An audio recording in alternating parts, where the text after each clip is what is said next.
Chelsea fans, welcome back to Talking Chelsea. Welcome back to another match preview. Chelsea host Manchester United at Stamford Bridge this Friday in our last home game of the season in a must-win 6-pointer game. Now, it feels like we've been saying that these are massive games and 6-pointers for a little while now, but that is the position that Enzo Marasca and the team have put us in if we want to qualify for the Champions League. Not only do Chelsea need these 3 points to be in the best position to qualify for the Champions League on the final game of the season against Nottingham Forest, but we have no recognised striker. Jackson got a silly suspension after the last game in Newcastle. Jadon Sancho can't play because he's on loan. Christopher Nkuku is injured, and so is Marc Guiu. So there'll be a real shuffle around in this team. So in this video, I'm going to be predicting my Chelsea starting 11 to face Manchester United at Stamford Bridge this Friday. And before we get into the video, make sure you leave a like and subscribe if you are a Chelsea fan who enjoys Chelsea content. We're on the road to 10k by the end of 2025. So let's predict this Chelsea 11, and to be honest, we have a bit of a predicament because, like I mentioned, Jadon Sancho can't play because he's on loan. We have no recognised striker. I don't know whether he's going to play Caicedo as right back or he's going to play him in the midfield. We are going to have a little bit of a shuffle around, but I'm still feeling very confident, even though this is one of the most drawn fixtures between these two clubs in the Premier League. But obviously, starting in goal, I'm going to go Robert Sanchez. We know that he is going to start over Jorgensen. He is Chelsea's #1 goalkeeper. And as much as I hate to admit it, and a lot of other fans recognise, he has made big improvements in 2025, kept more clean sheets, made some really top saves to keep us in games. So let's just hope that his distribution can improve, because honestly, against Newcastle, it was woeful. In previous games, it's been woeful, but his shot stopping's been top draw. So let's just hope he has a good game, right? And no silly mistakes. Left back is obviously going to be Marc Guiu. There is no one else for the position because, well, you could play Malo Gusto left back, but I don't see that happening. Unless Enzo Marasca is going to have a wild 11 for this game that we are just not going to be able to predict. I'm backing Cucurella to be starting in that left back position. And when it comes to those two centre backs, it's obviously going to be Colwill and Chalobah. And to be honest, there's been a lot of debate recently over the leaders within the Chelsea team because it's such a young squad, right? And our current captain is Reece James, and I really rate Reece James. I think he's a fantastic captain. And the argument that Marasca and the owners are saying is Reece James is very introverted, and there's only a couple of leaders in that squad that are kind of like that traditional Chelsea warrior, lead by example, loud, try to collect people, boost morale from within. And I'm sure that Reece James does that in his own way. But I also see that he is a very introverted person, so it might not be what they're currently looking for, which is wild to me, by the way, because Reece James has been there since forever. So I think it's well-deserved and well-earned from him. He bleeds blue. He knows what it means to play for Chelsea. But it does pose the question of, who could be potentially the future captain. One of those names that come up was Levi Colwill.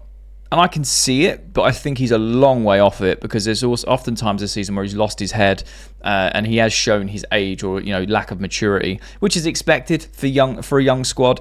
The other name was Enzo Fernandez, who I really do back. I think Enzo Fernandez, again, he's shown times where he's been a bit down or frustrated at the team rather than trying to G everyone up. But with his amazing recent performances, how the season's gone for him, he has also been one of those characters to try and raise people up as much as possible, which I do rate, and I think he would be a very strong candidate in the future for the captaincy if it was ever taken off of Reece. Obviously, I don't want it taken off of Reece, don't get that twisted.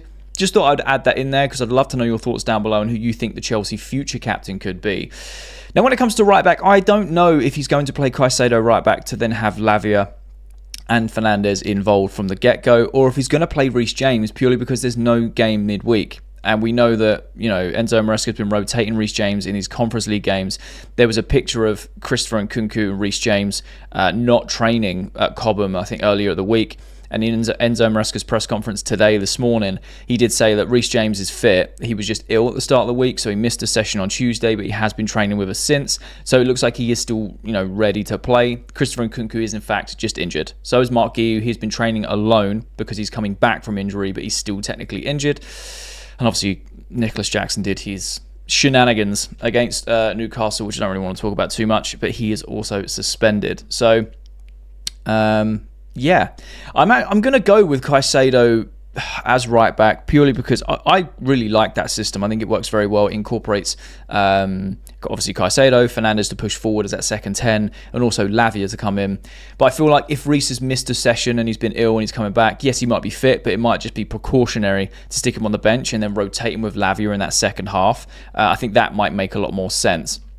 Because I think if you're going to play Caicedo right back, then the two in the middle is obviously Lavia and then Enzo Fernandez, and it allows Enzo Fernandez to then push forward and be that second 10, which, by the way, he has really like cracked the code in terms of how that works for him. He's like 20 GA this season, the best numbers he's had in a Chelsea shirt so far. And even in the press conference today, Enzo Marasca said next season I wouldn't be surprised if he improved on those numbers even more, because he's impressed with his progression. I think Chelsea fans can all see, like, yeah, he's playing the best football he has in a Chelsea shirt. I don't think that's really up for debate.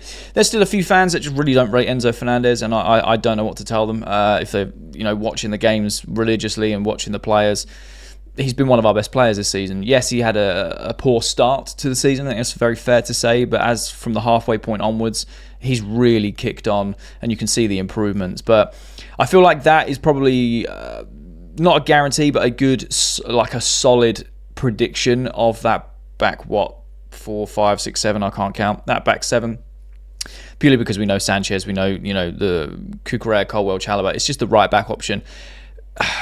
Malo Gusto, as far as I'm aware, is not fit and hasn't been shown on the injury list, so I don't really know what's going on with him. I'm assuming he'll be on the bench potentially if he's involved with the squad. And like I said, with Reece, just taking that precaution, if he's been ill midweek, just rest him and then bring him on that second half when we try and take Lavia off. However, Lavia did play a lot of minutes in the previous game against Newcastle, which was very, very good to see. But it's nice to have that like-for-like rotation in Enzo Marasca's system. We know that Reece James is a right back, and people really want to see him be that bombing up and down right back. I personally don't think he has the legs for it anymore, purely because of all these injuries, and that's not a dig at him. I just think he's got to adapt his game to prolong his career, and Enzo sees him as a midfielder, which some people find wild, and I do to a degree, but I can also see a lot of the attributes of a good holding midfielder that can progress. He's great at ball striking, great at passing. He can defend. That's his bread and butter. But that's how I would go for it. When it comes to these front four, this is where it gets really interesting. Jadon Sancho can't play because he's on loan from Manchester United, so we're one winger down already. Mudryk obviously can't play, so we're two wingers down already. And Nicholas Jackson suspended. Christopher Nkuku is injured, so that's our striker's gone. Marc Guiu is also injured. That's another striker gone. So we've kind of got to make a makeshift front four, and I think the best thing that we could do is have Tyreek George. See if I can spell it. Yeah, Tyreek George on the left-hand side. I think this is his chance to get that Premier League start and really showcase what he can do. He's been fantastic this season with all the opportunities that he's had throughout the season. So I think Tyreek George coming in on the left would be fantastic. I would have started Jadon Sancho if he was eligible to play. I feel like this would have been a really good game for him to unlock defences, because we know what type of player he is. He likes to play it a little bit more safe. But when the system's working, Sancho can unlock defences very well if the opposition don't sit back. I don't expect Manchester United to sit back. I feel like they are going to come out and try and get as many points as they can. But at the same time, they could just be rotating their squad because they've got the Europa League final soon. So it could just be like, we can't get relegated. There's nothing to play for in the league. We'll just rotate the players and kind of see what happens. Hoping that's the case, because Chelsea desperately need these 3 points, so we were in the best position against Nottingham Forest in the last game of the season to try and secure Champions League football. Obviously, there are other results as well, but I don't even want to rely on those. We shouldn't be in this position. We should have picked up more points throughout the season. We can't look back on that. It is what it is, and this is what we've got to do. You can only play who's in front of you.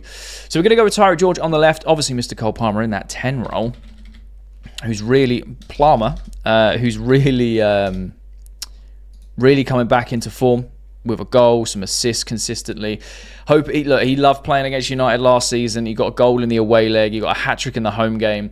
So, look, could we see another Cole Palmer hat-trick? That would be insane to see, and I would love to see it. It'd be absolute limbs. But, yeah, hopefully he has a very good game against United. This is also our last home game of the season, so I'm really hoping the boys bring it. I really hope the fans bring the atmosphere as well and really get behind everyone and just make it a really good 90 minutes of football, whether it's from the playing, from the atmosphere, from just everything. It needs to be a cohesive unit. People, away fans and away teams do not like coming to Stamford Bridge. They call it our little tin house, right? It's so small. It can be very intimidating when the fans turn up and create that atmosphere. Even European teams, going back in the last 20 years in the Champions League, saying we hate going there because, everyone's so close to the pitch. They feel like they're on top of you. It can be very intimidating with that atmosphere that we can create. And yes, the last few years it has been very hit and miss with that atmosphere and, leaning towards the toxic side. But we're hoping for this game it is going to be spot on because we need the 3 points desperately. Now, this is where it gets interesting because you could play Pedro Neto on the right wing. You could play Noni Madueke on the right wing.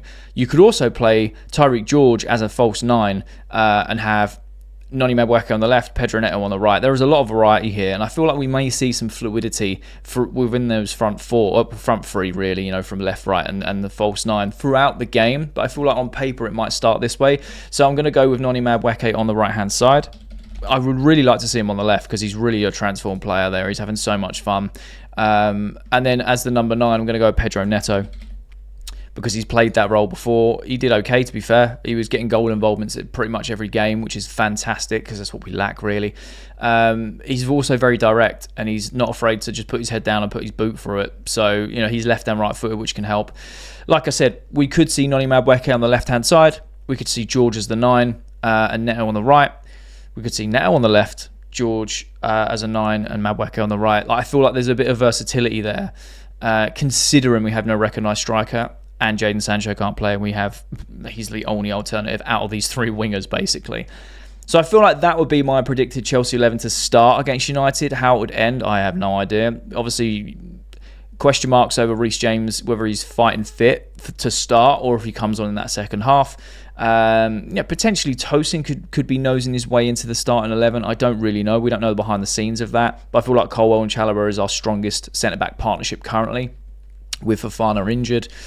I feel like that's the strongest 11 that we can field right now. So that's my Chelsea starting 11 to face Manchester United in the last home game of the season for a massive 6-pointer to see if Chelsea can be on their way to securing Champions League football. Do you agree with this lineup or do you disagree? Let me know your thoughts and opinions down below. I love having a conversation with you guys. And if you have watched this video all the way to the end, firstly, you're a real one, and I mean that. You are a real one. But secondly, there'll be a thumbnail that pops up on the screen. So if you are a Chelsea fan who enjoys Chelsea content, make sure you click that thumbnail because you'll enjoy that video too.